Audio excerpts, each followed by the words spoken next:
बिस्मिल्लाहिर्रहमानिर्रहीम अस्सलाम वालेकुम डियर फॉलोअर्स। इलेक्ट्रोस्टैटिक डिवाइसेस में सबसे पहले हम आज रजिस्टर को देखें कि रजिस्टर क्या होते हैं। What is a resistor? Register एक दो टर्मिनल वाली डिवाइस है जो करंट को अपोज करती है या करंट को पार्शली फ्लो करने की इजाज़त देती है, या आप कहें कि पार्शली कंडक्ट करती है। रजिस्टर अपने आप में से करंट को पार्शली गुजरने देता है, और जिस कदर रेजिस्टेंस की वैल्यू ज़्यादा होती है करंट को वो उतना ही ज़्यादा लिमिट करता है, उतना ही कम गुजरने का मौका देता है, और जितनी वैल्यू कम होती है उतना ज़्यादा करंट फ्लो करता है। यहाँ पे कुछ है वो रजिस्टर की स्कीमेटिक डायग्राम्स भी बताई गई हैं। इसी तरह से यहाँ पे जैसे सरफेस माउंट रजिस्टर दिखाए गए हैं, या कलर कोड रजिस्टर दिखाए गए हैं, या और भी बहुत सारे तरीके से रजिस्टर्स मुख्तलिफ शक्लों में मार्केट में अवेलेबल होते हैं या डिवाइसेस में लगे हुए होते हैं। रजिस्टर को एनालाइज करने के लिए यहाँ पे एक जो है वो 3 डायमेंशनल पीस लिया गया है, और उसको बतौर यहाँ रजिस्टर के तौर पर यहाँ पे इस्तेमाल में लाया गया है। ये एक बेसिकली 3D पीस है, और ये जो पीस है इसकी जो लेंथ है वो L है, और इसकी जो कंडक्टिविटी है वो सिग्मा है। इसका क्रॉस सेक्शनल जो एरिया है वो S से रिप्रेजेंट किया जा रहा है, और इसके दोनों टर्मिनल्स के क्रॉस में एक वोल्टेज जो है वो बैटरी कनेक्ट की गई है, वोल्टेज सोर्स कनेक्ट किया गया है V।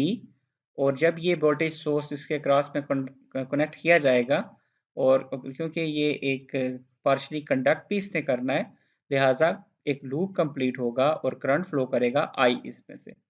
अब लिहाजा जो रेजिस्टेंस की वैल्यू है that is the ratio between basically voltage and current, और V ओवर I जो है वो हमारा R है। हम इसके लिए रिलेशन यहाँ निकालेंगे। J यहाँ पे जो है वो करंट डेंसिटी के मीनिंग में आया है। अब हमारे पास एक सूरत ये है कि हमारे पास ये जो रजिस्टर का पीस है इसकी जो कंडक्टिविटी है वो यूनिफॉर्म है। अगर ये मान लिया जाए कि इसकी कंडक्टिविटी यूनिफॉर्म है, तो हमारे पास ओम लॉ की एक और शक्ल है, that is J is equal to sigma E। J current density है, और सिग्मा जो है वो आपकी कंडक्टिविटी है, और E इलेक्ट्रिक फील्ड है। अगर आपके पास कोई कंडक्टिविटी को अगर आप प्रोडक्ट बनाएं इलेक्ट्रिक फील्ड के साथ, तो आपके पास करंट डेंसिटी आ जाती है। इसके अलावा हमारे पास इलेक्ट्रिक फील्ड इंटेंसिटी का एक और रिलेशन है। इलेक्ट्रिक फील्ड इंटेंसिटी जो है वो वॉल्यूम डिवाइडेड बाय लेंथ, वो वॉल्यूम पर लेंथ है यहाँ पे इलेक्ट्रिक फील्ड। करंट डेंसिटी का दूसरा जो रिलेशन है, जो बुनियादी रिलेशन है, वह करंट पर सरफेस। तो करंट डेंसिटी का हमारे पास दूसरा रिलेशन भी आ गया है। तो इससे पहले हमारे पास current density is equal to अब सिग्मा ई था, तो हाल लिहाजा अब हम दोनों को यहाँ इकट्ठा कर देते हैं। जब हमने इनको इकट्ठा किया है तो E जो है वो हमें पता है कि वॉल्यूम पर लेंथ है, तो यहाँ पे हमने E को रिप्लेस कर दिया है वॉल्यूम पर लेंथ से। तो लिहाजा अब अगर हम गौर करें तो हमारे पास जो इक्वेशन आ रही है वो बेसिकली क्या आ गई है, I over S is equal to sigma V over L।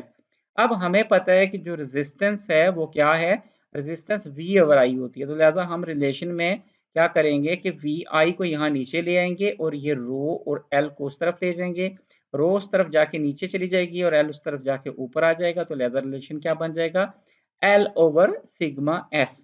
लिहाजा सिग्मा यहाँ क्योंकि रिप्रेजेंट कर रहा है कंडक्टिविटी को, तो कंडक्टिविटी का इनवर्स जो है वो रो है, तो लिहाजा रेजिस्टिविटी, तो रो को यहाँ पे लाया गया है। आप रिप्लेस कर सकते हैं, अगर रो से रिप्लेस करेंगे तो ज़ाहिर है वो उसके ऑपोजिट में ऊपर आ जाएगा। तो आप इसको इन दोनों तरीकों से इसको रिप्रेजेंट कर सकते हैं।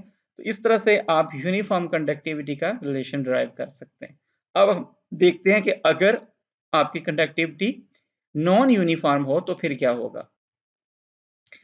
अब यहाँ पे क्योंकि आपकी कंडक्टिविटी नॉन यूनिफॉर्म है, तो लिहाजा यहाँ पे हमें इलेक्ट्रोमैग्नेटिक्स को इन्वॉल्व करना होगा, और यहाँ पे हमें इंटीग्रेशन को लाना होगा। तो अब हमें बेसिकली रिलेशन जो है वो V ओवर I के लिए बनाना है, क्योंकि R is equal to V over I। तो हम V का रिलेशन डेवलप करेंगे और I का रिलेशन डेवलप करेंगे। तो हमें V के रिलेशन के लिए हमारे पास ये बड़ी सिंपल इक्वेशन है।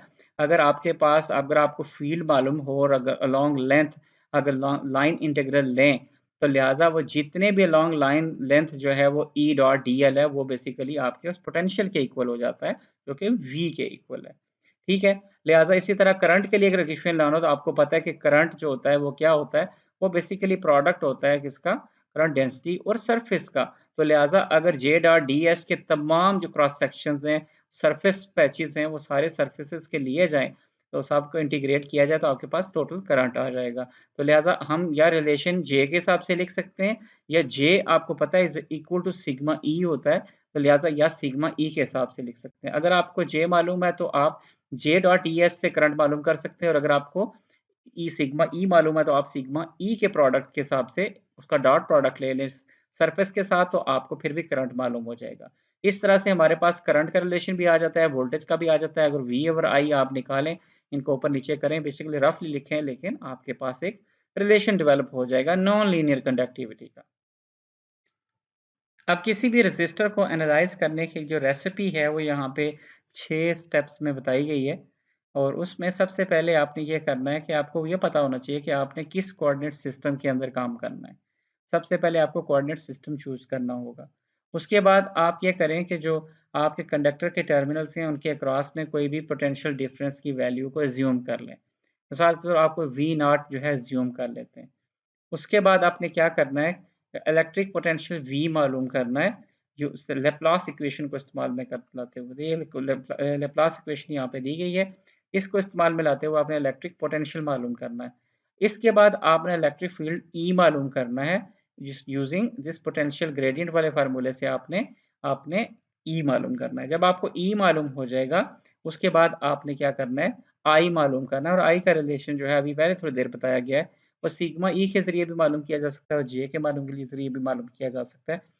जब आपको आई मालूम हो जाएगा तो आप उसी वी नॉट से आई को डिवाइड करें तो आपके पास आर की वैल्यू आ जाएगी।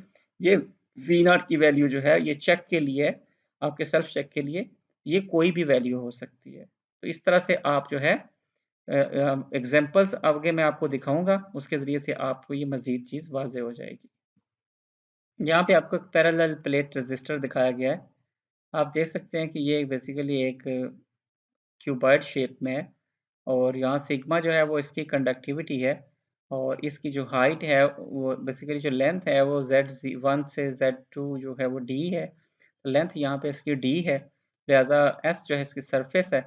तो इस रेजिस्टेंस की वैल्यू हम थोड़ी देर पहले जो लीनियर के लिए हमने ड्राइव की है, that was L over sigma S। तो यहाँ लेंथ जो है वो D से रिप्रेजेंट की जा रही है, लिहाजा ये D ओवर सिग्मा S की इक्वल हो जाएगी। Thank you very much.